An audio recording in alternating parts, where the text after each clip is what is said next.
No, we don't. Just so everybody knows that. We want to. Okay, I am just on my way to the Planet Fitness, and I just want to make it clear that this video was going to be a follow-up to the antinatalism video. I was going to get into those heady topics that we talked about in the last video. A baby doesn't necessarily consent to you wiping its butt. And then I rewatched 50 First Dates. You won't remember him tomorrow. You and I are actually seeing each other. 50 First Dates. I was going to combat doomerism, I was going to combat pessimism, cynicism, I was going to really get into it. But then last night I rewatched 50 First Dates and I can't stop thinking about it. In this movie, Adam Sandler plays a pickup artist zookeeper. They like to do zookeeper stuff, that whole gang. Where essentially his whole thing is to pick up tourists and then sort of come up with some kind of bullshit reason that after they leave, there's no way for them to like stay in contact or anything like that again. Why didn't you tell me you were a secret agent? I prefer intelligence operative, and I couldn't tell you until I thought I knew you. Goodbye. Got it, moving out. Just those sort of fun little games you play when you don't know how to have sex without lying to people. Don't cry. And then eventually meeting his love at first sight, a disabled woman who he can manipulate into loving him. I mean, I really love that film. I mean, it's crazy, isn't it? Obviously, she don't remember, and then he reminds her every day. Like, it's almost... And to be clear, I'm not some kind of anti-Adam Sandler snob. I'm not going to sit here making some hour-long video about how an Adam Sandler movie's bad, you know? I was a kid like any other, and I watched Billy Madison, and I watched Little Nicky, and I watched Mr. Deeds, and I watched Big Daddy, and I watched, and my mum liked The Wedding Singer, and then I watched Punch Drunk. Adam Sandler, for me, has always been a sort of presence. Adam Sandler is an everyman, and an everyman in the sense that he can kind of be a huge piece of shit, and for some reason, audiences tend to still like him quite a lot. And that allows a lot of sort of narrative room to really mess around in. Now, obviously, there's been this long-standing trend in comedy of main characters that are extremely unsympathetic, where like the role of the comedy is to kind of be like a guilty pleasure type thing, like oh, these are the things I wish I could do, or the things I wish I could say. In the case of 50 First Dates, definitely it's one of those sorts of characters. It's been raining in Mississippi for 4 days straight, so the video is just gonna be like this. So Drew Barrymore's character suffers from amnesia as a result of a head injury from a car accident. As a result of this, her family is kind of just sort of continuously recreates the day of the accident like it was her dad's birthday on that day. So every day is her dad's birthday. She had breakfast at a certain place, so that's now where she has breakfast every single day. They make fake newspapers to recreate the day of the accident. Adam Sandler comes in, and obviously it's like, oh, so he manipulates women into sex.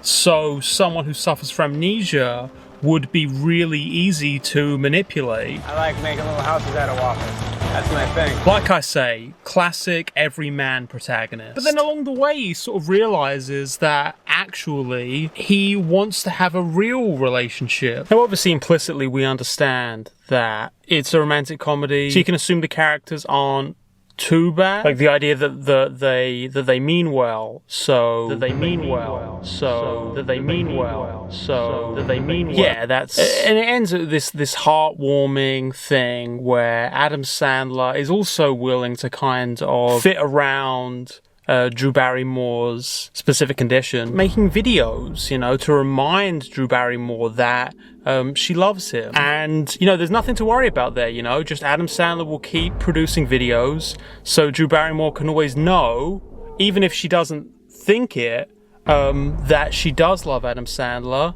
and she's happy to bear his children. From my limited research, it does appear that the condition Drew Barrymore suffers from in the film is not real. We can probably take it for granted that this film is probably not intended to be a straightforward depiction of any disability or disorder. The trouble is that even within the logic of the film, it seems pretty fucked up. And that's not even getting into Rob Schneider, who we're not going to get into, ever. Aquariums make me super horny. I've already said all I need to say about Rob Schneider. He's an amazing talent, and it's terrible to see such a waste of that. What of the Schneid and Schneid's like him? I think when I watched the film originally, when I was 11 years old, I was maybe more willing to accept the good-natured protagonist angle of, oh, you know, he's changing, you know, he's not going to be a manipulative guy anymore. He's going to be a genuine, caring partner to his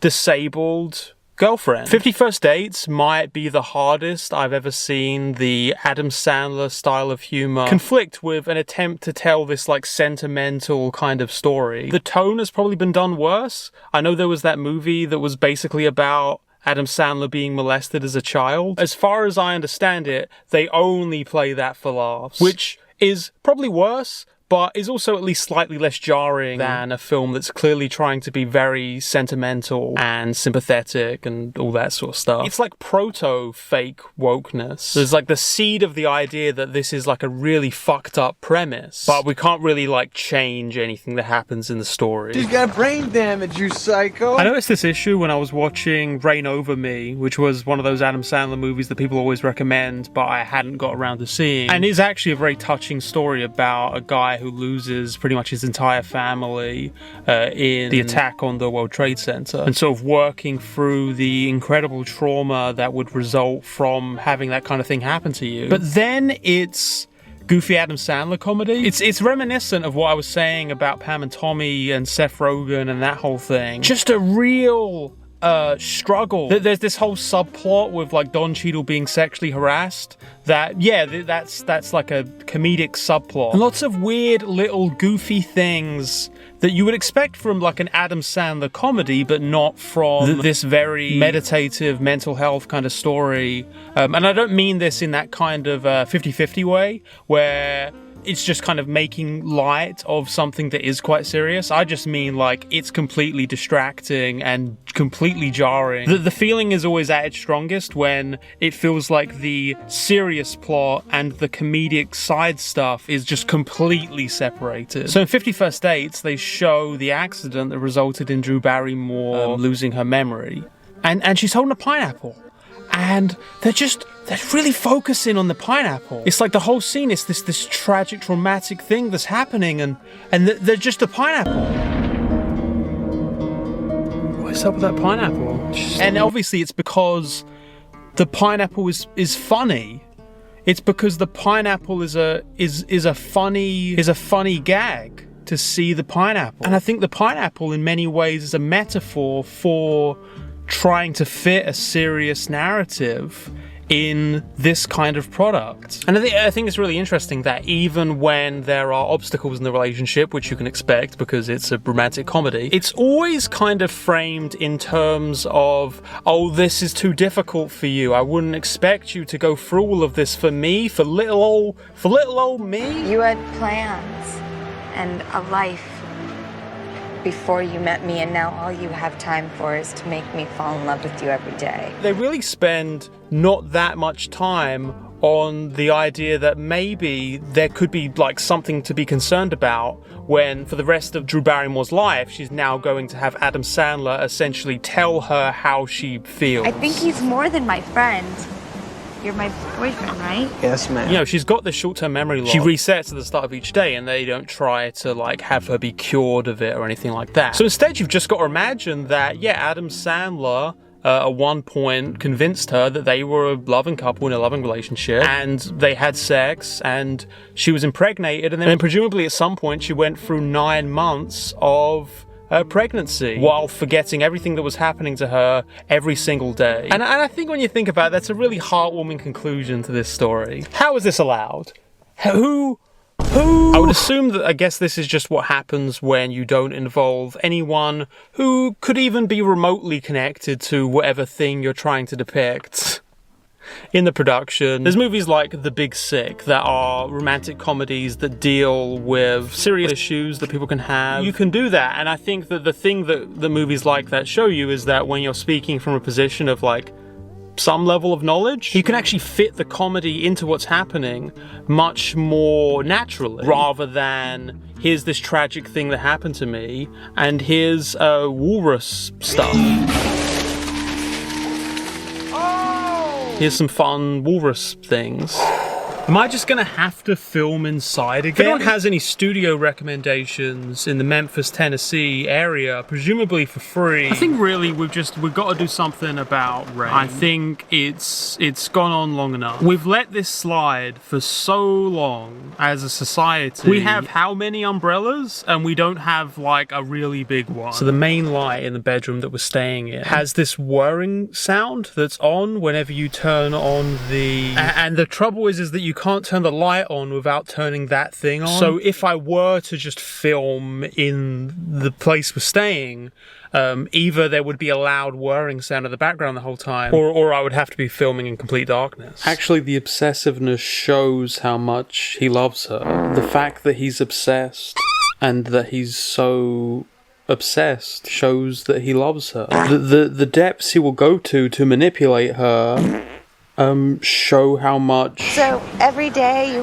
help her to realize what happened and you wait patiently for her to be okay with it, then you get her to fall in love with you again? Yes, ma'am.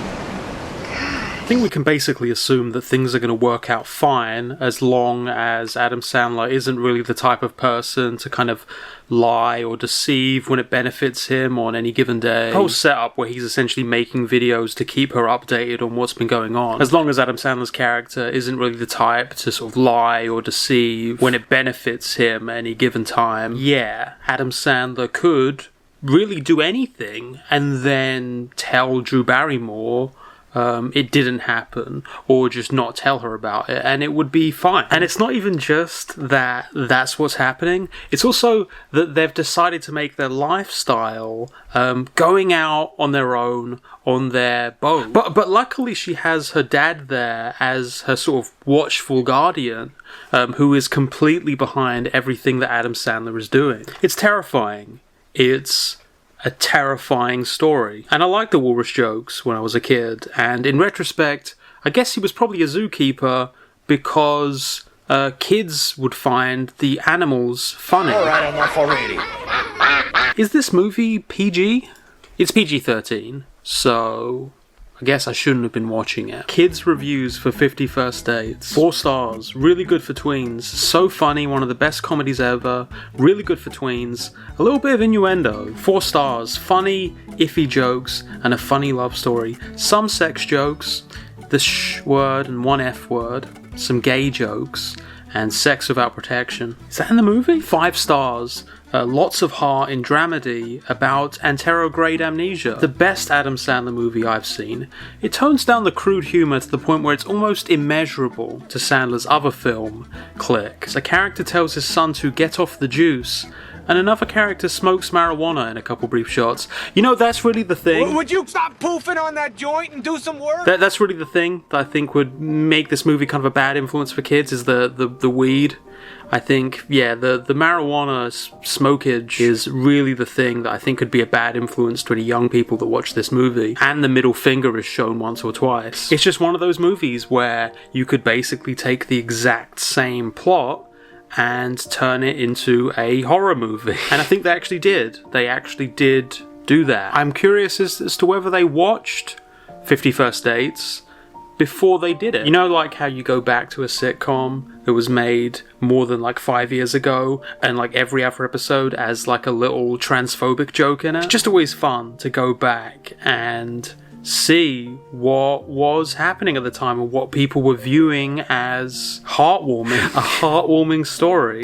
Definitely nothing wrong with this, the whole power dynamic where he gets to basically retry bad dates until he gets the good ones, and the good ones are actually reflective of how they really feel about each other, and the bad ones you just want to do over at that point. This is definitely how a healthy relationship can be fostered. If you love someone and they are incapable of remembering you on a day-to-day basis, I don't think you should take them out on a boat and, you know, float it out into the ocean. Maybe one of these days, when your spouse wakes up 8 months pregnant, not knowing what's going on, they might take it bad one day, and, you know, that wouldn't be very fun. The funny thing is that I sort of briefly addressed the child-free community in my last video, and looking at critical reviews of 50 First Dates, I was suddenly struck by the realization that someone who has literally no ability to hold on to memories, just sort of having a life imposed on them in which they are being a mother, having kids, and that just sort of being pushed onto them as like, this is what you want, here's a video showing that this is what you want. It's basically like a child-free person's like hallucinatory nightmare situation. And I guess in that way has made me more understanding of the position. And I was going to make a comment on the fact that it's weird her dad didn't renew the tags on that car, but the next most watched critical video about 50 First Dates is by CinemaSins, and I'm really trying to avoid the comparison. Folks, if you want to stay up to date with the latest in 2004 Adam Sandler movie reviews, make sure to subscribe, make sure to back us on Patreon, make sure to send us a tip over on Ko-fi. I actually am working on a bigger video, but I kind of wanted something out this weekend, and I was scarred for life. I've now followed up my rewatch of 50 First Dates with a rewatch of Anger Management, and I would just like to make it clear that none of those criticisms apply here, and that this film is perfect, and that I have nothing bad to say about it.